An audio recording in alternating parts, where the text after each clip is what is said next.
नमस्कार, historical fact जेके में आपका हार्दिक स्वागत है दर्शकों। मैं हूं गुरविंदर कौर। इस वक्त हम जम्मू के हालातों के बारे में चर्चा करने जा रहे हैं। सबसे बड़ी बात इस वक्त जम्मू में जो मसला गरमाया हुआ है वो है नागबनी स्कूल का। और नागबनी स्कूल की बात जब चलती है तो वो शुरू होती है युवा राजपूत सभा के प्रधान दिलावर सिंह से।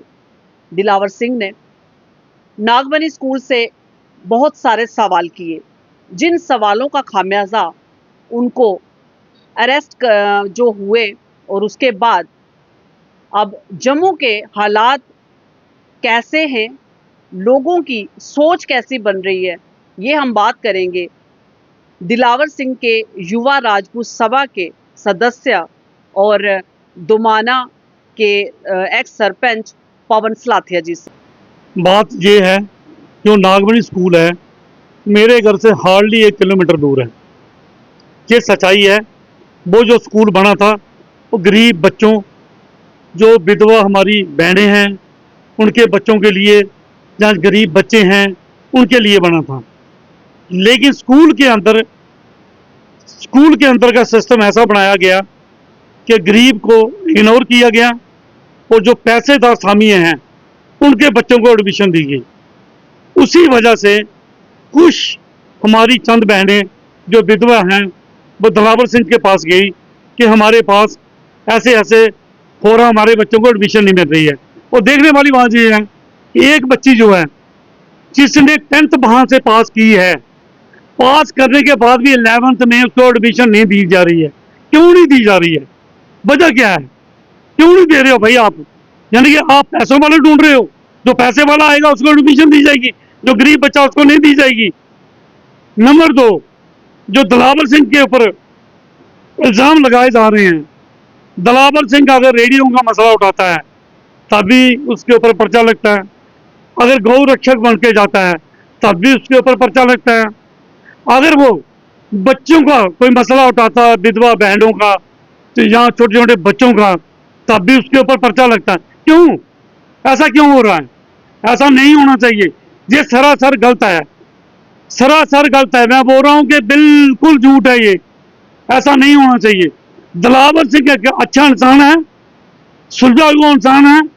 वो जो भी बात रखता है वो सच्चाई की रखता है, वो झूठ नहीं बोलता, रत्ती भर भी झूठ नहीं बोलता है।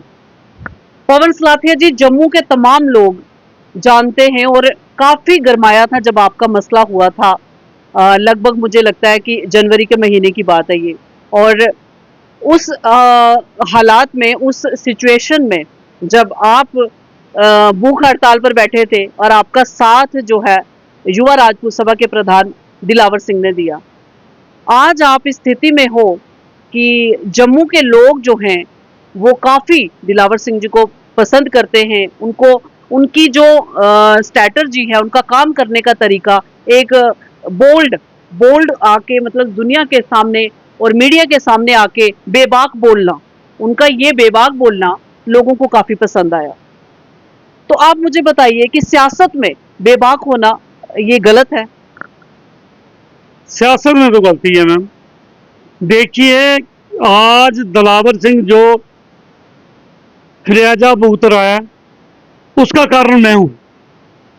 मेरी वजह से वो खलियाजा भुगत रहा है, क्योंकि उसने मेरी सपोर्ट की थी, मेरे साथ बेइंसाफी हुई थी, मेरे साथ गलत किया गया था, उसकी आवाज मैंने उठाई थी। और मेरा साथ Dilawar Singh vice chairman, Davinder Singh chairman, रघुवीर सिंह प्लस जो उनकी युवा राजपूत सभा की टीम थी, उन सभी ने मेरा भरपूर योगदान दिया था। पवन सलाथिया जी, जम्मू के लोगों ने भी आपका बहुत साथ दिया और आज भी जम्मू के लोग युवा राजपूत सभा के प्रधान दिलावर सिंह जी के साथ हैं। इस बात को कैसे लेते हो आप और आपको कैसे सपोर्ट मिल रहा है अभी? देखिए मैम, मैं तो काफ़ी लोगों से बातचीत कर भी चुका हूँ, सुन भी चुका हूँ। लोगों का जो व्यू है, लोग कहते हैं कि दिलावर सिंह बिल्कुल सही है, 110% दिलावर सिंह सही है। दिलावर सिंह के साथ जो जाति हो रही है उसका खमियाजा ये जो सरकार है, इस सरकार को भुगतना पड़ेगा। और खासकर मैं बीजेपी का बंदा हूँ, मैं खुद बोल रहा हूँ हमारे बीजेपी के एमएलए क्यों चुप बैठे हैं? वो क्यों नहीं बोल रहे हैं? उनका फर्ज, जो हमारे विधायक हैं वो क्यों नहीं बोल रहे हैं? हालांकि जो स्टेप दिलावर सिंह ने उठाया वो विधायक जी ने उठाना चाहिए था, लेकिन विधायक जी ने नहीं उठाया, वो दिलावर सिंह ने उठाया। तो दिलावर सिंह को अप्रिशिएट करना चाहिए कि जिन्होंने एक इतना बड़ा स्टेप उठाया विधवा बहनों के लिए और बच्चों के लिए। पवन सलाथिया जी, एक सवाल मेरा आपसे है और ये इसका जवाब ना बहुत ही सोच समझ कर देना कि इसका जवाब क्या है। मुझे ये बताइए, दिलावर सिंह जी ने जब उस स्कूल में जाकर बात करने की बजाय अगर उनके पास कोई डॉक्यूमेंट्स थे, उनके पास कोई प्रूफ थे स्कूल के खिलाफ, क्या वो कोर्ट का दरवाजा नहीं खटखटा सकते थे? वो मैम सही बात है, कोर्ट का दरवाजा भी खटखटा सकते थे। वो अगर खटखटाना चाहते तो कोर्ट का दरवाजा उनके लिए सबसे इजी वे था। आप क्या समझते हो कि उन्होंने ये थोड़ा गलती नहीं कर दी है?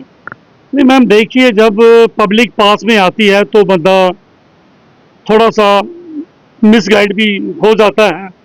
देखिए उसके दिमाग में नहीं आया होगा कि मैंने ये जो कोर्ट का दरवाज़ा खड़खड़ाना चाहिए, नहीं खड़खड़ाया। उसने सोचा चलो मैं ऐसे ही करता हूँ कि स्कूल ही चला जाता हूँ, प्रिंसिपल मैम से बात करता हूँ। लेकिन उसने कौन सा गलत किया मैम? बिल्कुल, उसने खाली प्रिंसिपल को पूछा ही है ना कि इन बच्चों की एडमिशन क्यों नहीं कर रहे हो? अनाथ बच्चे हैं जिनके जिनके बाप ने शहीद की कुर्बानी दी है, फौजी हैं वो जो शहीद हुए हैं। अगर उनके बच्चों को एडमिशन नहीं है तो फिर किसको एडमिशन है? आप बताइए ना मुझे। अगर शहीद के बच्चों को एडमिशन नहीं है फिर किसको है? देखो नरेंद्र भाई मोदी जी बोलते हैं खासकर लेडीज के बारे में कि लेडीज फर्स्ट। लेडी कहां फर्स्ट है? किस तरीके से है? उस लेडीज को उस प्रिंसिपल ने धक्के मार के बाहर निकाला, वो बच्चे के एडमिशन के लिए गई थी। आप हमें ये बताइए उसकी क्या गलती है? पर्चा तो प्रिंसिपल के ऊपर लगना चाहिए, ना कि दिलावर सिंह के ऊपर लगना चाहिए। मजा तब था कि प्रिंसिपल के ऊपर भी लगाते, दिलावर के ऊपर भी लगाते, फिर हम मानते कि बराबर का पर्चा है। लेकिन नहीं, दिलावर सिंह, मैं आपको एक बात बता देता हूं, दिलावर सिंह जो परेशानी भुगत रहे हैं उसका कारण मैं हूं। मेरी वजह से वो परेशानी भुगत रहे हैं, क्योंकि जब मैं अनशन में बैठा था और उनकी टीम ने मेरी पूरी जोर शोर से मेरी मदद की थी, और मदद गलत नहीं की थी, मैं बिल्कुल सही था तो मेरी मदद की थी। तब मेरे से माफी मांगी गई मेरे घर में आके। ऐसे नहीं माफी मांगी जाती। गलती की है तो माफी मांगोगे, गलती नहीं की है तो माफी कौन मांगता किसी से? कोई नहीं माफी मांगता।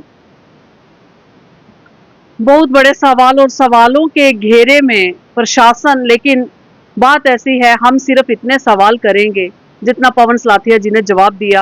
अब पब्लिक डिसाइड करे और पब्लिक अपने कमेंट में राय जरूर दे कि जम्मू का भविष्य, जम्मू के बारे में जो भी बोलता है, जम्मू के बारे में जो भी बातचीत करने की कोशिश करता है, उसको कहीं ना कहीं चुप करवाया जाता है। ऐसा नहीं होना चाहिए, क्योंकि प्रशासन को सभी को एक समान रखना चाहिए और जो बात जम्मू की करते हैं, जो अपने इलाके की बात करते हैं, अपने लोगों की सेफ्टी की बात करते हैं, उनको और प्रोत्साहन देना चाहिए, ना कि उनको डिमोटिवेट। आप बताओ कितने बच्चे जो है दर बदर की ठोकरें खा रहे हैं? बच्चों को नौकरियां नहीं मिल रही हैं। क्यों नहीं मिल रही हैं? दारू की दुकान पे चला जाओ, वहां पे एक्स्ट्रा चार्जेस शुरू हैं। वो मीडिया वालों ने भी कवर किया था। कहीं भी आप चले जाओ, जम्मू के साथ बेइंसाफी हो रही है, जम्मू के साथ इंसाफ नहीं हो रहा है। पर लेकिन इसके गुनाहगार हमारे जो विधायक और प्लस जो गवर्नमेंट है वो उसके गुनाहगार हैं। बहुत सारे सवाल और सवालों के जो जवाब है उसके घेरे में भी कहीं ना कहीं प्रशासन को जिम्मेदार ठहराते हैं लोग, क्योंकि जम्मू के लोग हमेशा ये अपना जो दुखड़ा है वो सुनाते आए हैं, और ऐसे दुखड़े को सुनने वाले जब जब आवाज उठाते हैं उनकी आवाज को दबाया जाता है। जम्मू के हालात ठीक रहें, क्योंकि हर जगह प्रदर्शन, कहीं नौकरी का मसला, कहीं पेट्रोल का मसला, कहीं पानी का मसला, कहीं जगह का मसला, कहीं जो मकान टूट रहे हैं उसका मसला। जम्मू में तमाम मसले जो है इस वक्त वो दरवाजे पे खड़े हैं, और लोग सुबह उठते हैं उन मसलों के साथ सबसे पहले गुड मॉर्निंग करते हैं। तो आने वाले वक्त में पता लगेगा कि जम्मू के लोगों का रुख किस तरफ है और जम्मू के हालात कैसे बने हैं। तब तक के लिए आप हमारे साथ इसी तरह बने रहिए हिस्टोरिकल फैक्ट जेके की अगली अपडेट के साथ। नमस्कार, जय हिंद, जय भारत।